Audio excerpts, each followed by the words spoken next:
Hey guys, Nick here from Nick's Taxes. Today I want to make an update video regarding the whole CERB repayments and what's going on in the world of the CRA and the Canada Emergency Response Benefit. We have a little bit more drama this week. Justin Trudeau has stepped into the ring to talk about this issue, so we will discuss that in this video and also some other tactics and strategies that you can do to hopefully not repay the CERB.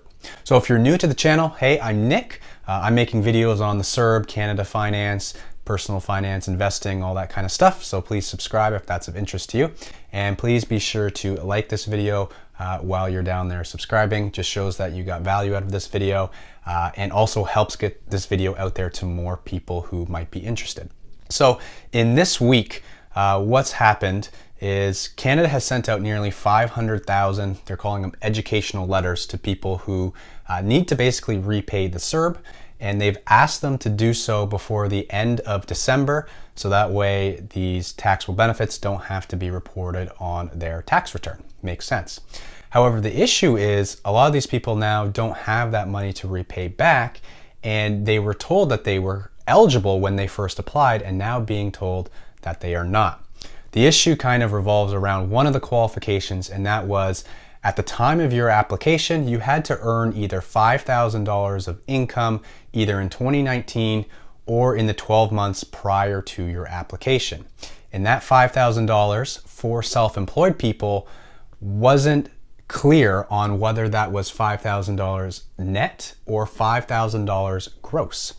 And the CRA this week has admitted there was unclear CERB communications that led to mistaken applications.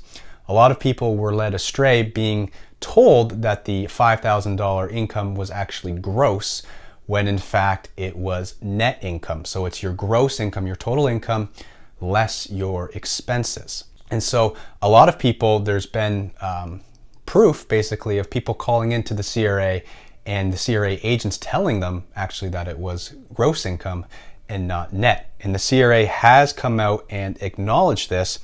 Here's a quote here saying that it was erroneous. I'm calling it an honest mistake for the first 3 weeks of the program. The Government of Canada acknowledges that communications on this topic were unclear in the first days after CERB was launched.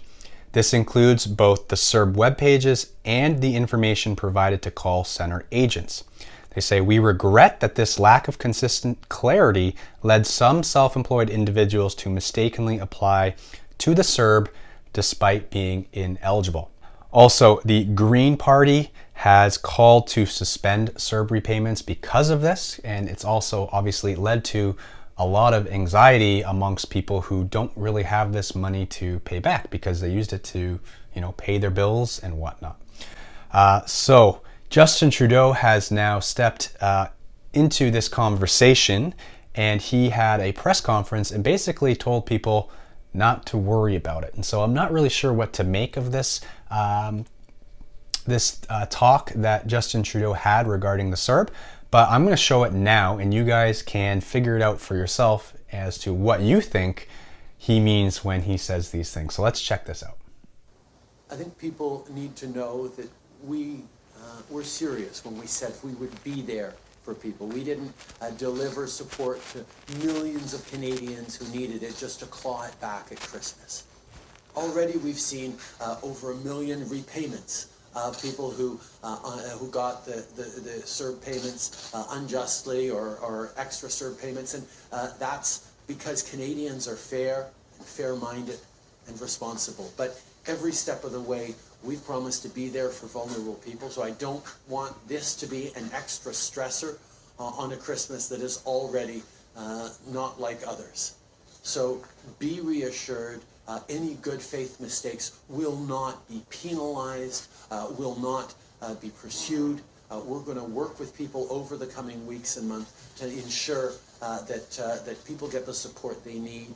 I think all Canadians want to be focused on the things that matter the most this Christmas, your health, the health of your loved ones, and the opportunity to recollect this past year and look towards the next year with renewed optimism. These letters should not be a source of anxiety for anyone. Okay, I like how he says don't be anxious about repaying the CERB back over Christmas time. I mean, I think that's a lot easier said than done, especially if you have $14,000 to repay and you don't have the money to repay. Like, just saying don't be anxious, I don't think clears your anxiety. But anyway, there's not really a whole lot of structure in place or meat and potatoes to his talk there as to what this looks like.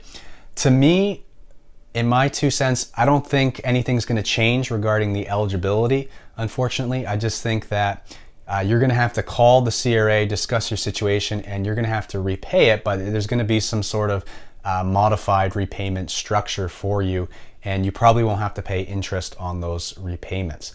But based on this conversation and based on what the CRA is saying, they've admitted the mistake, but I don't think they're going to make up for it like saying, okay, if you applied thinking it was $5,000 gross and you were told it's $5,000 gross, we're gonna let you keep it. I don't know if that's really gonna happen. We'll see. You never know, but based on the communications I've seen and heard and read, the tone doesn't really say like they're gonna make that change. The CRA, when it comes to customer service, is not like your typical retail place. Anyway, another option that you can do, some accountants have been advising this as well, is you can go back and amend your 2019 tax return. If you made $5,000 gross, you can take away your expenses, and so therefore you could have $5,000 gross income and also $5,000 net. You don't legally have to report your expenses, although most people obviously do, because it lowers the amount of taxable income that you have to report on your tax return and ultimately pay tax on. Makes sense. But in this case, you might be better off adjusting your tax return, not claiming your expenses, and then qualifying for CERB. As a consequence though, doing so, you are going to end up paying regardless. It's just a matter of how much you'll have to pay. If you remove your expenses, your taxable income is going to increase on your 2019 tax return, and you're going to have to pay that delta in tax. It might be worth it to pay some tax on your 2019 income and keeping the CERB rather than, not changing anything and repaying that $14,000 or $2,000 CERB or whatever it is. So you might have to take a look at adjusting your tax return and seeing the tax consequence and looking at the money and seeing if it makes sense to do such a thing. I am not going to be in the business of helping people amend tax returns, so please do not contact me asking you for my advice or my help in doing so. I'm just making these videos and saying that that is an option for you.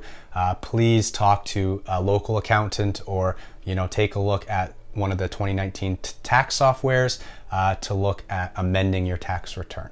But that is an option as well if that's of something of interest to you. We also had in our previous video a petition, and you can go in and sign that petition basically saying that they need to remove the net from the $5,000 and just keep it gross, and so therefore people don't have to repay it. We got a lot of good feedback and a lot of good support from that last video, so I'm going to link that petition again in this video for you guys to check out. But that's pretty much the update. There also was, to add to that, the CRA website was updated about 3 weeks after the CERB applications to say the net income. So in my previous video, I went into the CERB website and showed where it said net compared to gross, but apparently that was updated at a later time, not when the application first came out. So some more drama there. But yeah, that's my video. Let me know what you think in the comments below, and we'll figure out what happens with these CERB repayments as time goes on. But we're getting closer and closer to the end of the year, so it's going to be interesting to see what potentially happens by December 31st. Anyway, I'm Nick from Nick's Taxes. Again, if you got value out of this video, please give it a thumbs up, please subscribe, and I will see you guys in the next video. Happy taxing.